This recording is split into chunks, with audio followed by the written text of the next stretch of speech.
Hello and welcome to our daily news program, Postcard Daily from Hanoi. Our latest headlines. Party General Secretary Witten Phu Chok receives high-ranking delegation from the Lao People's Revolutionary Party. National Assembly Chairman Witten Singh Hu meets with voters in Lang Son Province. Deputy Prime Minister Witten Tien Nhan approves Learning Society project for the 2012 to 2020 period.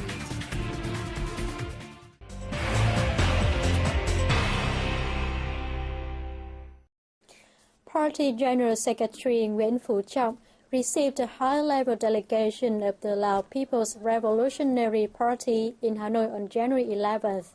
The guests came to attend the first Vietnam-Laos Party Theory Conference. Chairman Sambal Kang, head of the Lao Party Central Committee's Commission for Propaganda and Training, briefed Chok on the outcomes of the two-day event. Through the conference, the Lao side has gained more theoretical and practical experiences in party building, social management, and economic development. The new agreement signed between theory councils of the two parties will create a foundation for them to strengthen cooperation in terms of theoretical study. Trump confirmed the important role of the theory work for the two parties, adding that the conference is a chance for the two sides to learn from each other and discuss urgent issues emerging from the renewal in each country. He wished that the two sides will continue their close cooperation in the coming term and have good preparations for the next conferences. Prime Minister Nguyễn Tấn Dũng met with Visiting Minister of Strategy and Finance of the Republic of Korea, Park Jae-won, in Hanoi on January 11th. The two sides agreed to coordinate closely to further boost labor cooperation and address arising issues. Dũng said that Vietnam always creates favorable conditions for the Republic of Korea enterprises to do effective and long-term business in the country. He added that the two countries should further foster cooperation in all fields, especially in economy, trade, and investment. Two-way trade should record an impressive figure, while trade balance between the two countries should be gradually achieved in the time to come. In addition, he suggested the two countries should intensify exchanges of delegations of all levels to tighten friendship and mutual understanding between the two countries and peoples, as well as pushing up the ongoing negotiations process of a bilateral free trade agreement. The visiting minister said that his country wishes to further intensify cooperation with Vietnam in manufacturing, along with boosting cooperation in economy, trade, and investment. He added that the Republic of Korea always attaches great importance to relations with Vietnam and will exert every effort to continue deepening the bilateral cooperation. On the same day, Vietnam's Finance Ministry and the Ministry of Strategy and Finance of the Republic of Korea signed an agreement on cooperation for 2013. The agreement is part of activities to implement the Memorandum of Understanding on Financial Cooperation in the 2012-2015 period.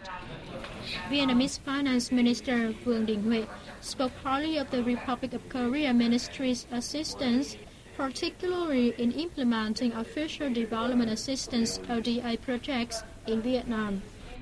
He expressed his hope that this year the Republic of Korea will continue sharing experience in restructuring state-owned businesses, managing state reserves, supervising the financial market, and assessing the implementation of the state's investment and export credit policies. Since 2008, the Republic of Korea has been named in the top 3 ODA providers for Vietnam, focusing on infrastructure, urban development, vocational training, health, and water supply. National Assembly Chairman Nguyễn Sinh Hùng on January 11th met with ethnic minority voters in Thiện Kỵ, one of the most difficult communes in the northern mountainous province of Lạng Sơn. About 30 kilometers west of Hữu Lũng district center, Thiện Kỵ is mostly forest land with an inconvenient transport infrastructure. The commune comprises 8 villages with 763 households of 7 ethnic groups, of which Cao Lan makes up nearly 44%. Nearly half of the households in the commune are poor. Hùng visited Martha's mother, Trần Thị Tự, a 76-year-old poor Cao Lan woman in Lang Chang village. He asked the commune authorities to pay attention to the local people's material and spiritual life so as to ensure that nobody in the commune will be hungry or cold, especially in harsh weather conditions. Hùng also visited Thiện Kỵ Commune Medical Station. After learning about the station's material facilities and capacity, he asked leaders of Lạng Sơn province and Hữu Lũng district to upgrade the station so as to improve the quality of healthcare service for the locals. Talking with local people about the construction of new rural areas in the commune, the top legislator stressed that work must be attached to building new cultural life. Earlier, the National Assembly head and his entourage visited soldiers in Pò Mã border post, Trang Định district, which is protecting more than 21 kilometers of the northeast borderline.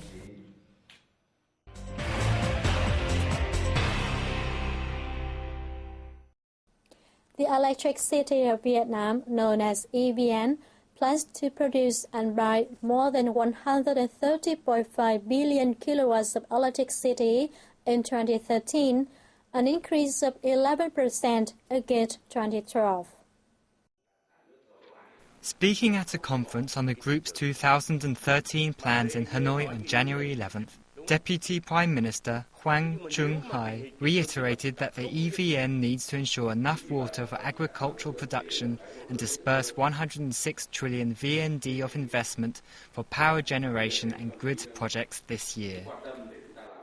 He urged the group to focus on human resource development and work seriously on the earthquake problem at Song Chang hydropower plant. This problem has raised concerns among local people in central Quang Nam province over the past time. The Deputy Prime Minister asked the group to especially pay more attention to recycle energy source development to ensure future energy security while taking climate change into account. Last year, power plants belonging to the EVN produced 54.4 billion kilowatts per hour, nearly 3.6 billion kilowatts per hour more than planned. Deputy Prime Minister Nguyễn Thiện Nhân has approved a project to create a society of learning for the 2012-2020 period. The project sets out a series of targets that will benefit various groups of people. Firstly, 98% of people aged between 15 and 60 will be able to read and write by 2020. The project aims to have 70% of rural labourers join courses to improve their education and skills. It will also aim at providing secondary school education or equivalent training for 90% of processing and industrial zone workers, and vocational training for 95% of workers. All officials and public servants will learn a foreign language and receive IT training. Every official and public servant from central to district levels will continue training courses as currently regulated. 100% of commune-level officials will attend courses on leadership and management skills. Annually, around 50% of students and pupils will be taught life skills. A photo contest was launched in Hanoi on January 11th to promote the nation's beauty by showing off its landscapes and culture. The event, the sixth of its kind, is co-organized by the Vietnam Association for Photographic Artists and the Vietnam Tourism magazine.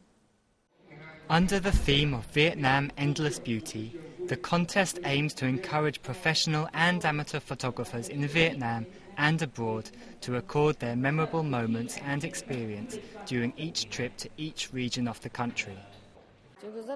I believe that the pictures on display will introduce Vietnam's limitless beauty to the world, while presenting a chance for photographers to exchange skills with each other. The contest is expected to attract entrants from all around the country. Professional and amateur photographers can send black and white or coloured photos to the organisers before May the 31st. The awards ceremony and a subsequent exhibition of chosen entries are scheduled for July to celebrate the establishment of the national tourism industry. Last year, Vietnamese tourism received nearly 6.85 million international visitors. Diep expressed his hope that excellent photos portraying the country's beauty can increase this number further. The information about the contest has wrapped up our news program today. We thank you always for being with us and see you next time.